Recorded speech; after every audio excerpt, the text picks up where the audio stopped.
there were people laughing. And you know, I'm the resident checked white women person in the Women's March.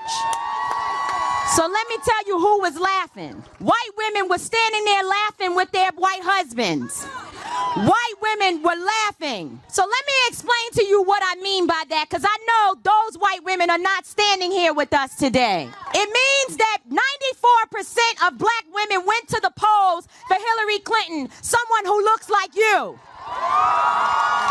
Your people did not show up. We got this. Black women are in control and we got this. We need you to go back home and get your cousins and your sisters and your mama and the people in your community. Don't worry about telling us what we need to do. You have work to do, ladies and gentlemen. Get your people. Hello, Tamika Mallory.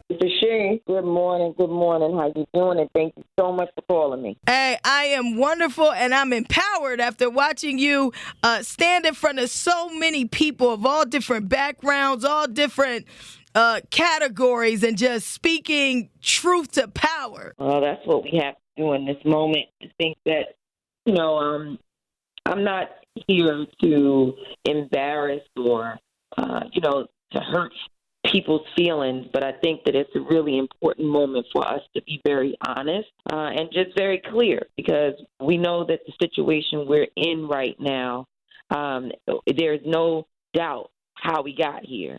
And I think that unless we have a very clear conversation where we're being honest and where people are prepared to accept accountability, we're going to end up here again in the next 30 days when it's time for us to go back to the polls. Absolutely. For those who may be listening, like, wow, Tamika she sounds very powerful. Tell us a little bit about your background and, who you're affiliated with as far as who you're organizing with. So I have been an organizer for almost 20 years of my life. I started out in the movement when I was very, very young. My son's father was murdered when I was about, around 19, 20 years old. And I think that kind of sparked the movement in me. And it shifted from being something that my parents had me involved in to me wanting to own it and do the work. And oftentimes people's personal experiences is how they move towards their own level of activism. And so that certainly is my story. I am mainly engaged in the criminal justice reform and gun violence, anti-violence movements. That's really sort of where I thrive and what I have some level of expertise in. But in 2016, I joined a group of women in working on the Women's March on Washington, where January 2017, we had 5 million people across the world to march. Some folks think we marched against Trump. One of the purposes of having women of color get involved in the march was to ensure that people were very clear. We knew that Donald Trump was not the beginning of oppression for black people and brown people in America. And if we were to allow the movement to be squarely focused on Donald Trump, we knew we would have missed the mark. And so we as women of color worked really hard to ensure that the platform was much broader than that, and that the issues that we touched upon during the march planning and also, at the march on that day, the people who we had speak, formerly incarcerated folks, Native American folks, immigrants, and just the list goes on, survivors, mothers who have lost their children to police brutality. We believe that those are things that would not have happened in the way that they happened unless women of color were involved. Yep. And so that's why people often see me, having to bring forth these comments in reference to the harm that white women have caused us, because it is true. And but I am very proud of those who have crossed over, those who are really, really working hard with us to try and make a difference. 2 questions I wanted to ask you. One, what do we do as far as activating everyone when it comes to voting rights and even our own people, right? We kind of know that not everybody came out to vote either, right? Like we didn't have a lot of participation Absolutely. across the board. How do we increase participation among everybody? I'm so glad that you said that, because I think it's really important for us not to fool ourselves into believing that Black folks turned up and did all that we were supposed to do. I mean, we know that in Michigan there was a significant issue with voters not turning out there, and it was a really, really important state. And so we understand that voter suppression is an issue. We understand that voter apathy is an issue. But I think what is really important for us to understand, people like you and me, people who are listening to this show this morning, and those people who are in privileged spaces, sometimes we don't understand the privilege that we have. Those of us who are already registered, those of us who understand the issues and concerns, it's on us to ensure that Lottie Dottie and everybody gets out to the polls.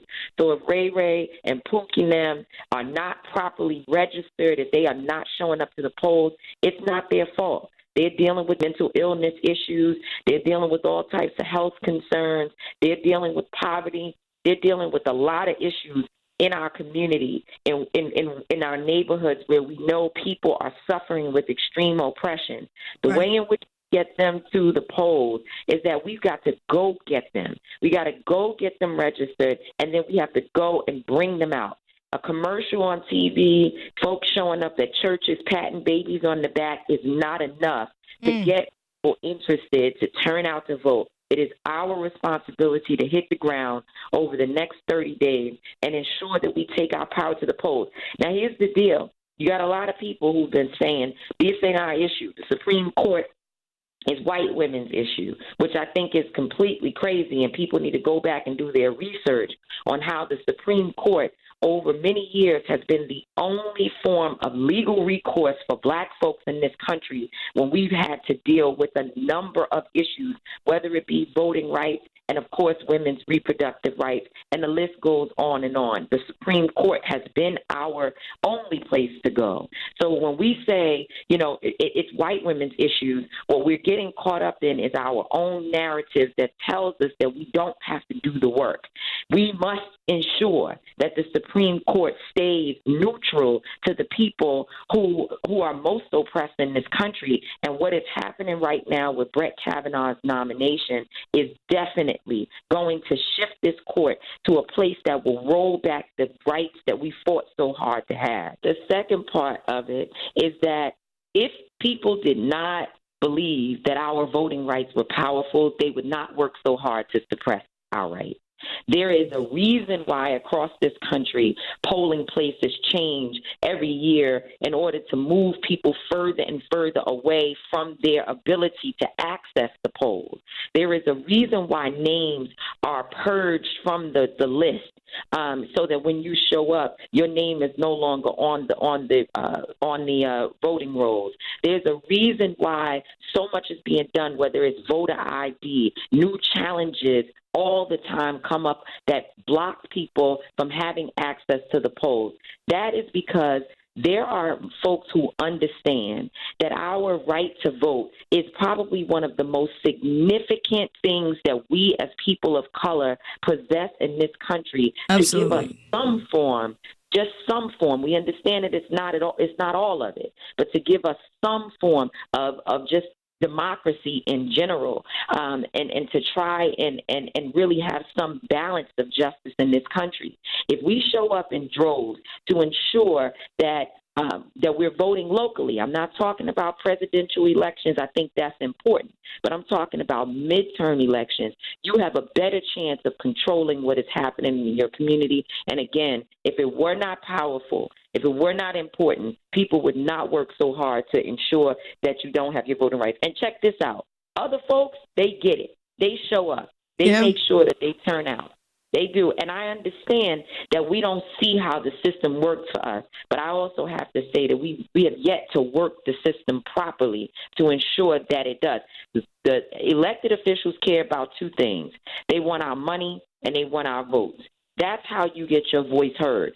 So if, in fact, white folks and powerful people are the only ones spending the money and turning out to the polls, they are going to be able to force the elected officials to do what they need and to follow their agenda. Absolutely. Tamika Mallory, I so appreciate your words. I think they were so necessary, and it's all about activation at this point. Thank you so much for having me. We've got 30 days to do what we know is the right thing to do, and so I hope that folks will, really, really show up and get out there and take your power to the polls.